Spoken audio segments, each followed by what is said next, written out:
My siblings banned me from their weddings for years while my parents supported them. So I left them out of mine and walked away without looking back. My name is Emily, and I'm the youngest of 5 kids. My siblings, Mike, Chris, Rachel, and Josh, were all much older than me, so sometimes I felt like I belonged to a completely different family. By the time I was old enough to start forming memories, they were already moving out, going to college, or starting their adult lives. It felt like I was an afterthought, a strange tag-along they had to tolerate. But even so, I loved them. When you're the youngest, you look up to your older siblings like they're heroes. I thought Mike was perfect when I was little. He was the cool oldest brother who could do no wrong. Chris was quieter and more serious, but I still admired him. Rachel was my big sister, the one I always hoped would let me into her world and show me how to be like her. And Josh, the youngest of the older ones, felt closest in age to me. But even he kept me at arm's length. The first time it really hit me that I didn't matter to them was Mike's wedding. I was 10 years old. 10 is that weird age where you feel old enough to be included in grown-up things, but still young enough to be treated like a child. When Mike and his fiancée Sarah announced they were having a child-free wedding, I assumed that didn't mean me. I wasn't some random kid. Who would throw food or scream during the vows was his sister. I still remembered the day my parents sat me down. I'd been so excited. I even asked my mom if I could wear one of her necklaces for the big day. That's when she said it. Mike and Sarah are having an adults-only wedding. Emily, you're not going to be able to come. I stared at her for a moment, trying to process it. But I'm not like other kids, I said, trying to reason. I'll be quiet, I promise. She patted my head like I was a puppy. It's just for adults, sweetie. You'll understand when you're older. I didn't understand at all. I cried in my room for hours. Mike was my brother, and I wanted to see him get married. I wanted to be there to watch Sarah, who already thought of as my sister, walk down the aisle. But instead, my parents left me with a babysitter. I remember staring at the clock that day, imagining everything I was missing. When Mike came home from his honeymoon, I thought maybe he'd bring it up. Maybe he'd say, sorry I couldn't come, or tell me a funny story from the wedding. But he didn't. He acted like I wasn't even part of it. Like I wasn't even worth acknowledging. 2 years later, Chris got engaged. I was 12 by then, and I thought things would be different. I was older, quieter, and very well behaved. I didn't whine or cause a fuss, and I made sure everyone knew it. So when they said his wedding was child-free too, I thought, okay. But this time, I'll be invited. Nope. Once again, I got the same speech. Chris and his fiancée want the wedding to be adults only. Emily, it's not personal. Not personal. It felt personal. How could it not be personal when it happened twice? I tried not to cry this time. I was older and wanted to act more mature. I didn't beg or scream. I just sat quietly while my parents made excuses. My mom even tried to comfort me. You'll have your own wedding someday, and it'll be wonderful. You'll see. But it didn't make me feel better. I was starting to realize something. My siblings didn't see me as family, at least. Not the way I saw them. When Rachel got engaged, I was 15, by then a full-on teenager who wanted nothing more than to feel included. At first, Rachel didn't even plan on banning kids from her wedding. She wanted everyone to come. But of course, the family got involved. My aunts and uncles kept saying things like, it's so refreshing to have a wedding without kids running wild, and children just make things so chaotic. Eventually, Rachel gave in. The rule became, no one under 16. I was 15, so close. It felt like a slap in the face. I went to Rachel and asked, can I just be an exception? I'm your sister. I'll be quiet, I promise. Rachel looked at me with a serious expression and said, if I make an exception for you, what about the other kids? It wouldn't be fair. Fair? Are you kidding me? I snapped, my voice rising. It's not fair that I can't go to any of your weddings, not just some kid. I'm your sister. That's when my parents stepped in. I got grounded for 6 months for disrespecting Rachel and causing drama. 6 months. I spent most of that time locked in my room, just stewing in anger and pain. By the time Josh got engaged, when I was 17, I didn't even bother asking. I already knew I wouldn't be invited. Sure enough, the announcement came child-free wedding. At that point, I was numb. I didn't cry, I didn't yell, and I didn't ask why. I just accepted it. But what really hurt was that my cousin Amanda, who had just turned 18, was invited. I heard about it through the family grapevine. Apparently, they thought 18 was the cutoff. The irony wasn't lost on me. Amanda was only a few months older than me, but she got to go because she'd reached the magical age of adulthood.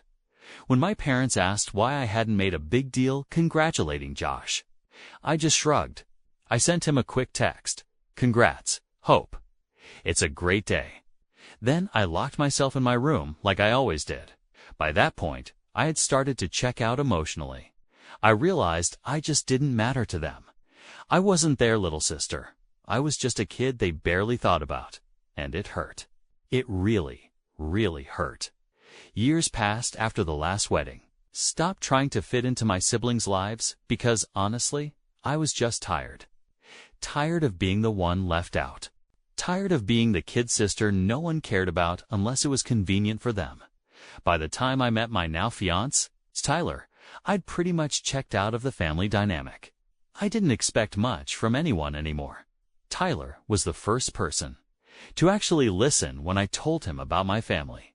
I remember sitting on his couch, telling him how I'd been banned from 4 of my siblings' weddings. He looked genuinely shocked. "Wait, they didn't invite you? Not even when you were, like, 15. "Nope," I said, trying to play it off like it didn't hurt anymore. "What the hell? You're their sister," he said. He just sat there shaking his head for a minute before adding, "That's seriously messed up." I think that was when I realized it really was messed up. I'd spent so many years convincing myself it was normal. Child-free weddings sounded reasonable on paper. Wasn't like I was being deliberately targeted, right? But no. 4 times my family chose to exclude me. Not a single sibling thought, "Hey, Emily should be there." It wasn't normal. So, when Tyler and I got engaged a few years later, I knew one thing for sure. My wedding was going to be different. My wedding was going to be full of people who actually cared about me. People who wanted to celebrate me, not just show up because it was expected. That's when I made my decision. I wasn't inviting my siblings. It wasn't some big dramatic moment. I didn't write an angry letter or announce it in the family group chat. I just left them off the guest list. Simple as that. I knew it would blow up eventually, but I figured I'd cross that bridge when I got there. The first sign of trouble came about 2 months before the wedding. My mom called me randomly one afternoon, acting weirdly chipper. I should have known something was up. "So, Emily," she said in that voice she always used when she wanted something, "how are the wedding plans coming along?" "Good," I said cautiously. "Everything's almost done." "That's great," she said, pausing for a moment before adding, "Your brothers and sister haven't gotten their invitations yet. Did you send them out already?" My heart started pounding. I didn't want to have this conversation, not yet. "Yeah, I sent them out," I said, trying to sound casual. She didn't miss a beat. "Well, they didn't get one. Maybe it got lost in the mail." I sighed. "Mom, I didn't invite them."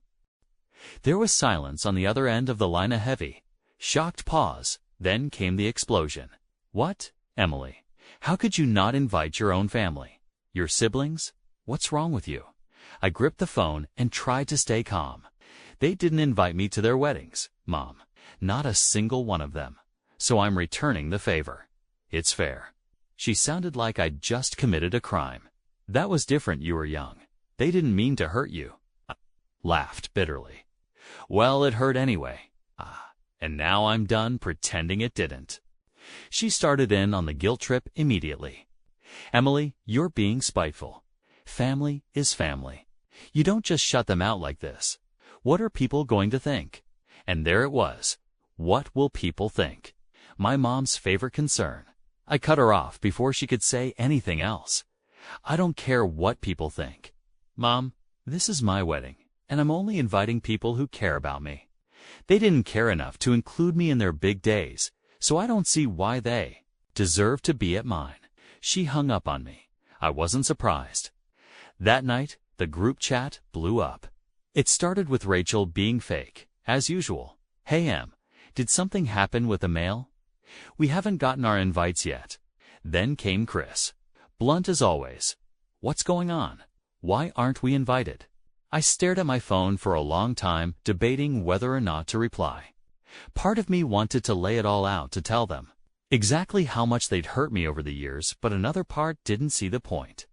They wouldn't get it. They never had. So I didn't say anything. I just left the chat on read. Tyler noticed I was quiet during dinner and asked what was wrong. I showed him the messages, and he shook his head. "You don't owe them an explanation, Em. They made their choices." "Yeah, but—" I trailed off. "They're going to make me out to be the bad guy. I know it. Let them," he said firmly. "You know the truth. That's all that matters." The next day, my parents showed up at my apartment unannounced. I didn't even have to ask what they were there for. My mom came storming in the second I opened the door. "What are you thinking, Emily? Not inviting your own siblings to your wedding? What kind of person does that?" I tried to stay calm, even though my patience was wearing thin. "Mom, I told you they didn't think I was important enough to include in their weddings, so I'm not including them in mine." My dad finally spoke up, his voice stern. "You're being childish, Emily. You're holding on to something that happened years ago."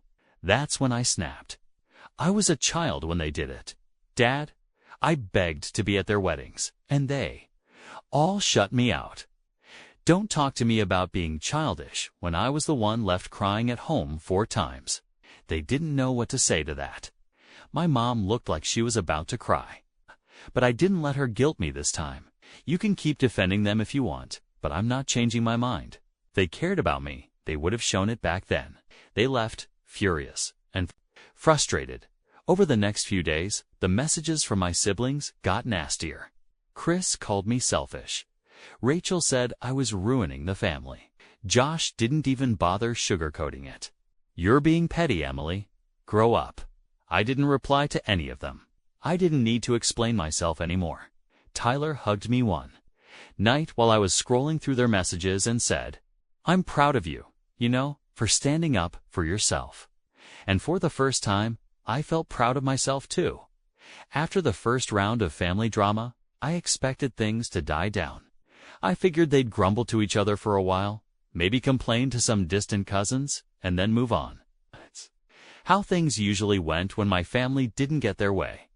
But I underestimated just how big of a deal they were going to make of this. It started small. Rachel, of course, couldn't resist posting a passive-aggressive status on Facebook. Family is forever a ven when some people forget what that word means. I rolled my eyes so hard I thought they might get stuck. Tyler was scrolling next to me on the couch, and when I showed him the post, he shook his head. "What is she, 14 basically?" I muttered, trying to brush it off. I told myself it didn't matter. I knew the truth, and I knew I wasn't doing anything wrong, but it still bugged me. It's hard not to feel hurt when your own sister goes out of her way to take shots at you publicly. It didn't stop there. Over the next few days, little jabs started showing up in our extended family group chat. I'd muted it a long time ago. But Tyler still checked his phone. One afternoon, he said, Emily, you might want to see this." The messages were flying. "Rachel, it's so sad when family starts prioritizing petty grudges over love. Chris, I just don't understand. I thought we were better than this." And then Mike, good old I'm the eldest, and I know best, decided to take his shot. "I never realized how much bitterness you've been holding on to, Emily. It's really sad. You're ruining relationships over something that happened years ago." I stared at the screen, my blood boiling. They didn't get it. They still didn't get it. They made it sound like I was blowing a minor issue out of proportion, as if they hadn't spent my entire life excluding me. I wanted to reply, I wanted to type out every single thing they had done and make them see how hypocritical they were being, but I knew better. Arguing with them would just give them more ammunition. They'd twist my words, calling me dramatic, unstable, or whatever else suited their need to avoid taking responsibility. Instead, I did the one thing they never expected, left the group chat that night. My mom called me. I knew she'd heard about the group chat incident because she jumped straight into yelling the second I answered. "Emily, what is wrong with you?" "Hi, Mom," I said flatly. "Don't start with that attitude," she snapped. "Do you know what you've done? Your siblings are heartbroken. You're destroying this family." Heartbroken. I laughed bitterly. They ignored me my entire childhood, but now they're heartbroken. "Give me a break." "You're being so spiteful," she said. "You've always been like this, holding grudges and making everything about you." That's when I lost it. I'm the one holding grudges. Mom, I was 10 when Mike got married. 10. I cried because I wanted to be there, and you all told me I didn't matter enough to be included. And it didn't stop there. It happened again and again and again. I begged to be at Rachel's wedding, and she told me no, because it wouldn't be fair. "That was years ago," she said dismissively. "Yeah, and I'm still living with the way it made me feel. You all decided I wasn't important enough back then. Why should you suddenly get a front row seat to my life now?" She didn't have an answer to that. Instead, she tried to flip the script. "This isn't about the weddings, Emily. This is about you pushing everyone away because you're bitter. Tyler's probably encouraging you, isn't he?" I groaned. "Mom, stop blaming Tyler. This has nothing to do with him. This is about me finally realizing I deserve better than to be treated like I don't matter." Her voice softened, like she was trying to play the concerned mother. "Emily, you don't understand. Family is all you'll have in the end. Friends and partners come and go, but your family is forever." "No," I said firmly. "Family is supposed to care about you. They're supposed to love and support you. That's not what you've been to me." She started crying big, dramatic sobs that I knew were more about guilt-tripping me than anything else. "You'll regret this one day, Emily," she said through her tears. "You'll see." "I don't think I will," I said quietly before hanging up. Over the next week, things got worse. I blocked Rachel and Chris on social media because I couldn't take the constant snide comments. My mom called Tyler twice, apparently hoping to talk sense into him. He didn't answer. Then Mike sent me a long email, yes, an actual email about forgiveness and family unity. He even had the nerve to quote some Bible verse about letting go of anger. I didn't respond. Tyler and I sat down one night, and I vented about everything. "It's like they're determined to pretend I'm the problem," I said. "They don't see how messed up it is that they ignored me for years and then flipped out when I finally stood up for myself." "You know what it is," Tyler said. "They're not mad that they weren't invited. They're mad that they don't get to control you anymore." That hit me like a punch to the gut. He was right. My whole life, my family had treated me like an afterthought, someone they could dismiss whenever it suited them. But now that I was doing something for myself, something they couldn't control, they couldn't handle it. "They'll get over it eventually," I said, though I wasn't sure I believed it. And then Tyler said something that really stuck with me. "Maybe they will. Maybe they won't. But either way, it's not your problem." He was right. For the first time, I realized I didn't owe my family anything, not my attention, and certainly not an invitation to my wedding. A week later, my dad sent me a short, guilt-laden text. "Emily, your mom isn't doing well. She's really upset about all of this. Maybe you could reconsider." I stared at it for a long time before replying. Maybe she should have thought about that before ignoring me all those years. I hit send, then blocked his number. For the first time in a long time, I felt free. The weeks leading up to my wedding were a strange mix of excitement and tension. On one hand, I was thrilled to finally marry Tyler and have the day I'd been dreaming of since I was a kid. On the other hand, the drama with my family still lingered like an unwelcome guest. My parents had stopped calling me directly, probably because I'd blocked my mom's number after her last meltdown. But that didn't stop other people. My aunt called me out of the blue. I hadn't spoken to her in years, so I was immediately suspicious when her name popped up on my phone. I answered, and she got right to the point. "Emily, honey, I don't understand why you're making such a big deal out of this," she said in her sweet but condescending tone. "Family is family. It's not right to leave your siblings out of your wedding." I sighed, gripping the phone a little tighter. "Aunt Linda, it's not just about the wedding. This has been years in the making. I'm not going to change my mind. Tease family," she pressed, like that word was supposed to fix everything. "I'm sure they didn't mean to hurt you back then. Can't you just let it go and be the bigger person?" I closed my eyes, trying not to snap. Being the bigger person doesn't mean letting people walk all over you. It's about knowing when to put yourself first. There was a pause on the other end, and I could hear her sigh dramatically. "Well, I just hope you don't regret this one day, or you're going to miss your family, and they won't be there." I didn't say anything. I just hung up. The morning of the wedding, I woke up feeling an odd mix of peace and nerves. It wasn't the normal "what if something goes wrong" kind of wedding day jitters. It was more like I was waiting for the other shoe to drop. I knew my family wasn't invited, but I couldn't shake the feeling that they'd find a way to insert themselves into the day somehow. But Tyler, being the amazing guy he is, refused to let me dwell on it. When I told him about my worries as we got ready separately, he just smiled and said, "Em, this day is about us. Nothing else matters. If anyone tries to ruin it, I'll personally escort them out." That made me laugh, and for the first time in weeks, I felt lighter. The venue we chose was perfect, small and intimate.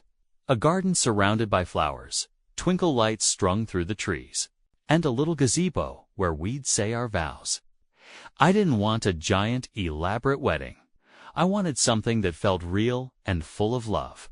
And that's exactly what it was. My closest friends were there, along with some extended family who'd actually been kind to me over the years. It felt right as I stood in front of the mirror, putting the final touches on my dress.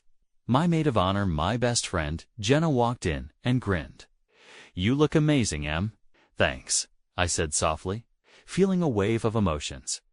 Jenna sat on the edge of the couch and watched me for a moment. "Are you okay?" I hesitated before nodding. "Yeah, I'm just, I don't know, sad, I guess. Not about today. Today is perfect. But about the fact that my family isn't here." She frowned and leaned forward. "Emily, it's okay to feel that. Just because you made the right choice doesn't mean it doesn't hurt." Her words hit me hard. I turned to look at her, tears welling up in my eyes. I wanted them to care, you know? I wanted them to fight for me when I was a kid, and they never did. Jenna stood up and hugged me tightly. "You don't need their approval. You have people who love you. Focus on that." I nodded, taking a deep breath. She was right. Today wasn't about my family. It was about me and Tyler. When the ceremony started, I was so overwhelmed by the beauty of it all that I forgot about everything else. I remember standing at the end of the aisle, staring at Tyler and thinking, this is it. This is what happiness feels like. As I walked toward him, I felt a sense of freedom wash over me. I wasn't the forgotten little sister anymore. I wasn't the kid who begged to be included and got turned away. I was a bride surrounded by people who truly loved me and wanted to see me happy. The vows were perfect. Tyler promised to love me, protect me, and always stand by my side. I promised the same. By the time we said I do, there wasn't a dry eye in the audience, including mine. The reception was everything I hoped it would be. We laughed, we ate, we danced until our feet hurt. My friends toasted to us, sharing funny stories and heartfelt wishes for our future. Tyler's parents, who had always been so kind to me, told me they were proud to have me as part of their family. At one point, I snuck away from the crowd just to take it all in. I stood at the edge of the garden, looking at the lights twinkling in the trees and the people laughing together. And I felt so full. For so many years, I believed the lie my family told me that I didn't matter, that I wasn't important enough to be part of their lives. But standing there, watching all these people who truly cared about me, I realized something. I mattered to the people who actually deserved to know me.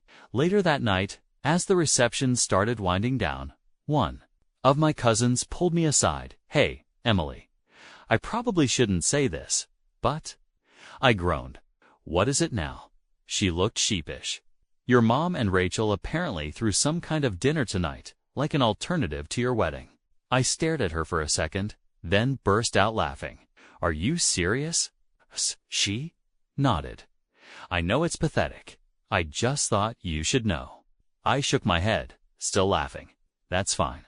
Let them throw their pity party. Hope the food's good." I could tell my cousin expected me to be upset, but honestly, I wasn't. If anything, it was proof that I'd made the right decision. My family had spent my whole life excluding me and then trying to justify it. Now that I was the one drawing the boundary, they couldn't handle it. At the end of the night, Tyler and I shared one last dance while everyone gathered around us. As we swayed together, I whispered, "I'm so happy we did this." He smiled down at me. "Me too, Em. This is just the beginning." And for the first time, I believed it. My family wasn't there. They didn't get to see the best day of my life, but that was their loss, not mine. Because as I looked around the room, surrounded by love and laughter, I realized I had everything I'd ever needed. None of it had come from them. I thought the worst of it was over after the wedding. I really did. The day had been perfect, everything I hoped for. And more, and I felt like I'd finally moved on from my family's nonsense. I didn't miss them at the ceremony. I didn't spend a second wondering what it would have been like if they were there. I was surrounded by people who loved me, and that was enough. But if there's one thing I've learned about my family, it's that they don't like being ignored. It's almost like they couldn't handle the fact that I was happy without them. So they decided to stir the pot one last time. It started with a message from Rachel week after the wedding. Of course, it was Rachel. She'd always been the one to throw the first stone when it came to family drama. "Saw some pics from your wedding.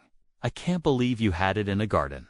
Looked casual, but I guess that's what you wanted." I stared at the message, stunned. She couldn't even pretend to be nice. It wasn't enough for her to just leave me alone. She had to find something to criticize.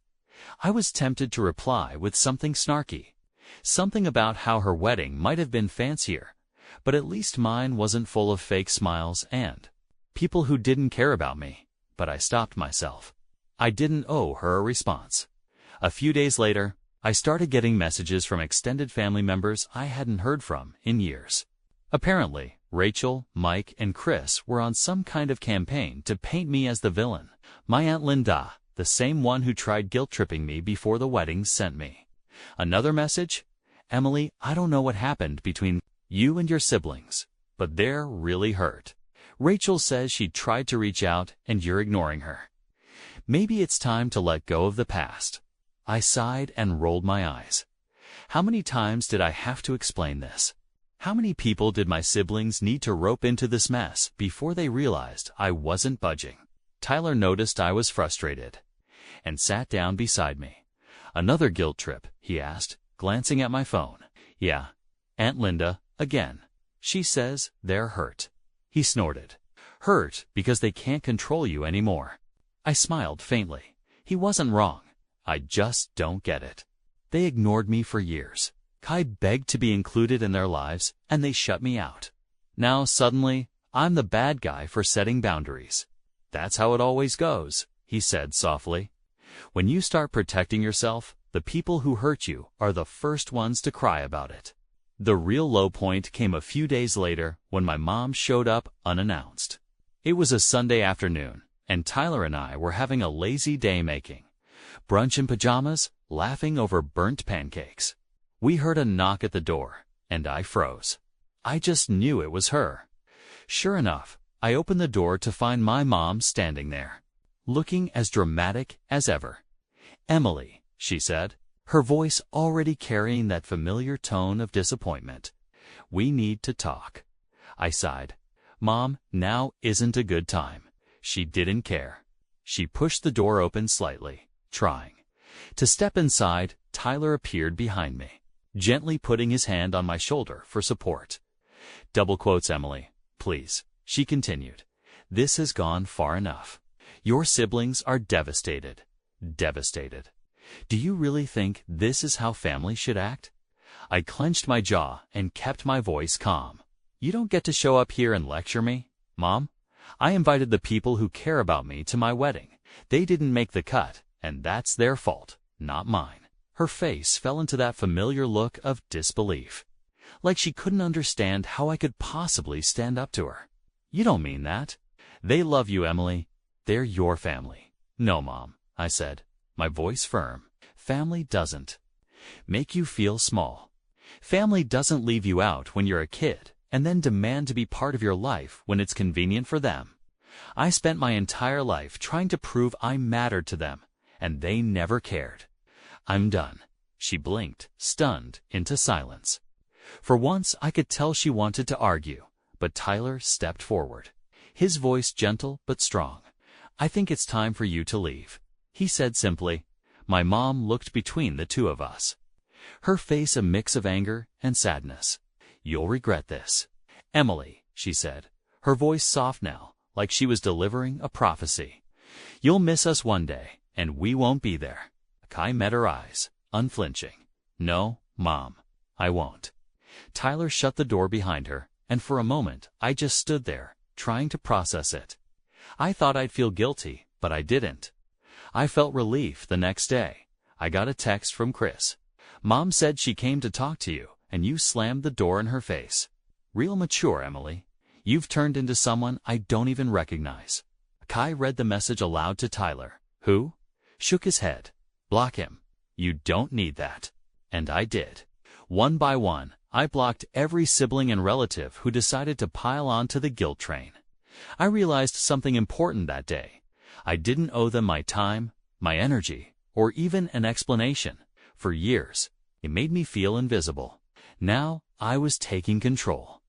The weeks that followed were quiet, for the first time in a long time, without the constant messages and passive-aggressive comments. I finally felt like I could breathe. Tyler and I focused on settling into married life, decorating our little apartment, and planning our future.